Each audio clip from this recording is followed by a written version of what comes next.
Well, welcome to Ravensdale Bible Academy. Today's course is Introduction to Marriage, and today's lesson is Put On and Put Off.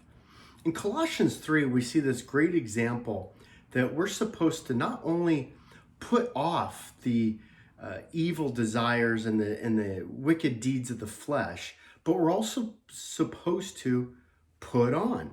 So we replace something with something else. It has the idea of if this jacket, right, if this sweatshirt was something that was evil and wicked, then you know what? Take it off, right? Just like Superman, take this off, right? And then what you would want to do is, well, we want to replace it. And so we're going to now put on a new covering or a new way of living. And so did you know that your body, you as a person, you actually have been bought, you have been purchased. And you may not like the sound of that because that sounds an awful lot like slavery.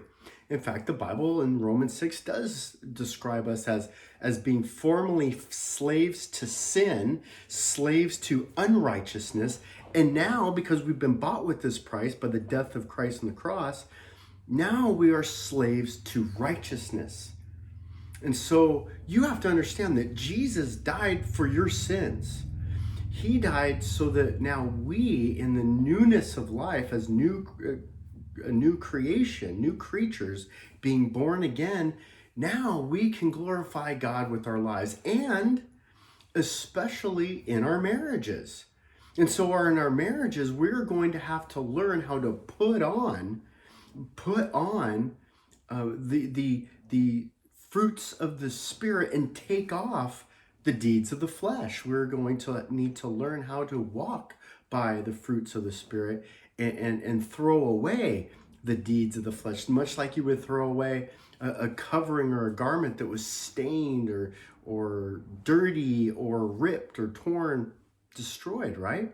So Colossians 3:12 says this: so as those who have been chosen by God chose you, holy and beloved, put on, this is what you're supposed to put on, a heart of compassion, kindness, humility, put it on, gentleness, put it on, patience, bearing with one another and forgiving each other, whether he has a complaint against anyone, just as the Lord forgave you, just as the Lord forgave you, so also you should.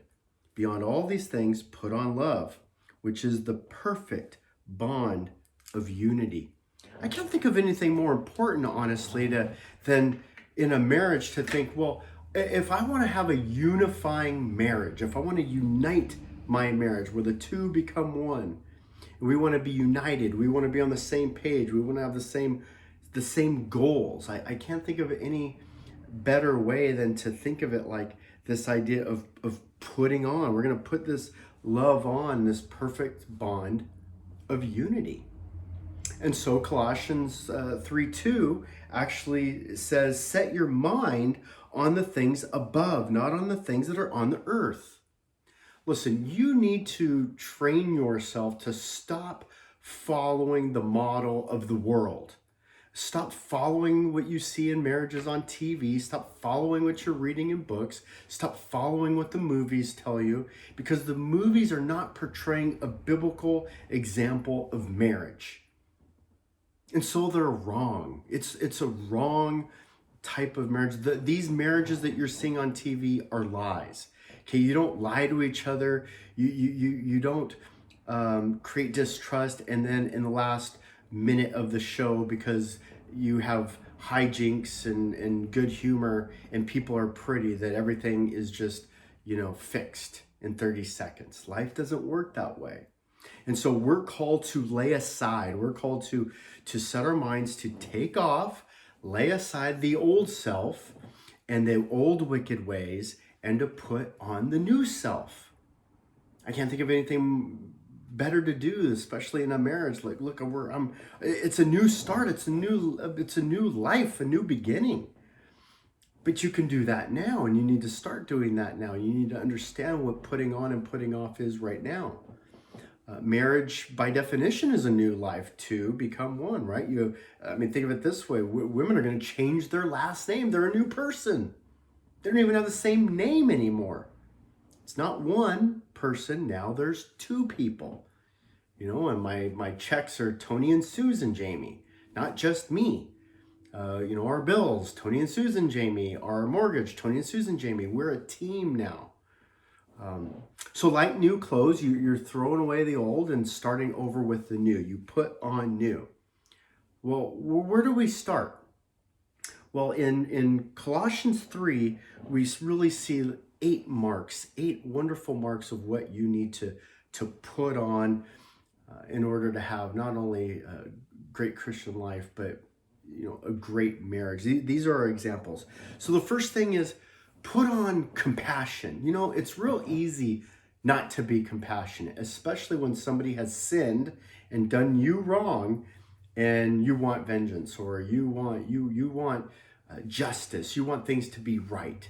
And so, they did what they did. They sinned. They were wrong. They deserve whatever punishment. They deserve whatever consequences. And so I don't have any compassion for that. No, you're supposed to put compassion on. You're supposed to, as Galatians 6:1 says, even if caught in a sin, you're supposed to put on a heart of kindness. Be nice. Don't ever forget this. Learn how to be nice. Be kind. I say that to myself all the time. Be nice. Be kind. We're supposed to put on humility. It's not about you. In fact, David, when he sins, when he commits adultery against his wife Bathsheba, when he commits murder by murdering Bathsheba's husband, he goes to the Lord and he says, against you and you alone have I sinned. And so when your spouse sins and does something wrong, and you think like they owe you something, humble yourself. You're not God. They don't owe it to you. They owe it to God, not to you. And so humble yourself. Be a humble person. People are willing to forgive humble people a lot more than they are the proud and the arrogant, right? Be gentle. Learn how to be gentle. A soft answer turns away wrath. A gentle answer turns wrath away. When you yell back and forth at each other, that just escalates the argument. When somebody's calm and is gentle, it's hard to keep the argument going. Put on patience. We've talked about this many, many times.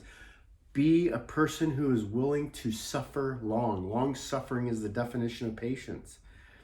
And so, you want things done now. You want things done your way. You want things done the right way. You want the bed made a certain way. You want the toilet seat up. No, you want the toilet seat down. You want the dishes washed. Everybody has these different ways they want things. You know what? Be patient.